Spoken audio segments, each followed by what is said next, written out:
I stand here before you as a proud paramedic and unionist. I am proud to be part of a collective that fights for right and for those in our community who need help to voice their concerns. Tonight, I stand here with you feeling like our work conditions that we have fought so hard for in the past are in serious jeopardy. The way we keep safe, the way we keep informed, the way we communicate in a 24/7 work environment, the things that keeps us returning home safe to our families.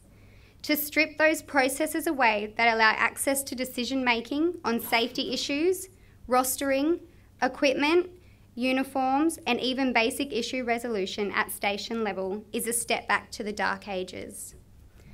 I am extremely passionate about my career. I love my job and love caring for my patients. I recently penned a piece to post to a page on Facebook called Support Queensland Ambulance Officers. It was important to me to say something to allow those who do not do my job to understand why it is important to me. I will read it to you so that you might also understand. Here we go. I've been wanting to write something on here for a while now and wasn't sure exactly where to start. But as I drove my 1 hour home from work tonight, I turned down the music that I would usually have blaring to keep me awake or to distract me from my thoughts of the day or night that I had just worked. Just over 5 years ago, I waved goodbye to my 2-year-old son and left him behind for days at a time to be with my mum and dad so that I could study to be what I thought would be the best job in the world. I was so proud that one day I would be a paramedic. To this day, I still love my job and admire those around me who do the same. I wake up around 4:30 in the morning and prepare myself for work and get my beautiful family ready for their day ahead. I kiss them all goodbye while they sleep, and I drive to work and I start my shift. With a bit of luck, I'm ready to drive home some 12 hours later. I arrive home to again kiss my family while they sleep. At the end of my shift rotation, it will be 4 days since I have seen my kids awake. I go to work not knowing what the hours ahead has in store for me. This is why we ask our government to please walk a day or two in our shoes, and then you can make changes based on that. It's not all bad. I don't want sympathy for the sad things that we see. I don't want empathy for the traumatic situations that we deal with. I would just like some recognition for the good that we do in our communities. If you do come ride with us, you may see the person trapped in their car, or maybe you would be willing to climb into the mangled rubble that remains to support their airway. You might be lucky enough to watch a life come into this world, and you most probably will see a life leave us too. You will get to hold Grandma's hand and tell her that it's okay, while you yourself have tears in your eyes as she has just lost her lifelong partner. You'll have to plead with the mentally ill not to end their life. You will reassure the first-time mum panicking because her little one may have a fever, but you could also be faced with the distraught mum who has woken to find that her baby is no longer breathing. I will warn you, you will be vomited on, spat at, abused physically and verbally, and you'll be threatened. Your adrenaline will rush, you will cry, and you'll absolutely get frustrated to the point that you don't think you can turn up to work another day.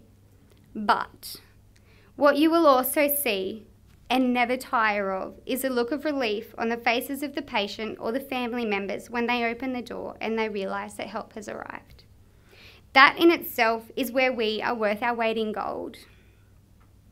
We're only human, we're not bulletproof. We can only take so much. Please don't make it harder for us to turn up to work. There are days when I think life would be much easier and I would be wealthier if I chose a different path. Even pulling beers, I would be paid more and get to see my family more often. If you do take us on and come for a ride, I will ask you at the end, do you still think we are worth less than what we already get? Please support us.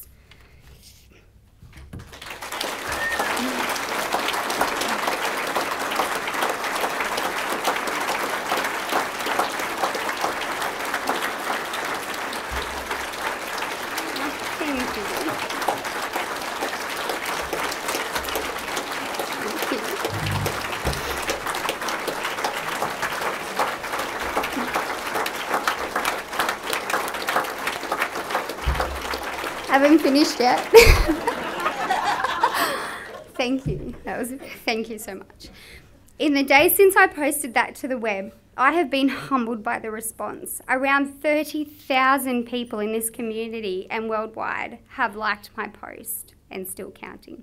Nearly 1,400 people have taken the time to leave a comment, many of whom have shared their touching stories, and each and everyone's 100% support and gratitude. I appreciate each and every one of them. We appreciate each and every one of them.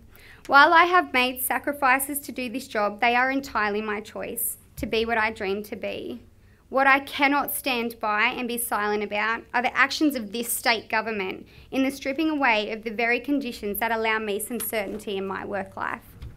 All we ask for is to leave our work in the same conditions as we start in, have a say in how we can do our jobs and do it better for our patients, be able to plan our lives around work and spend what little time we have without the risk of getting told the week before I can't be at my child's birthday party.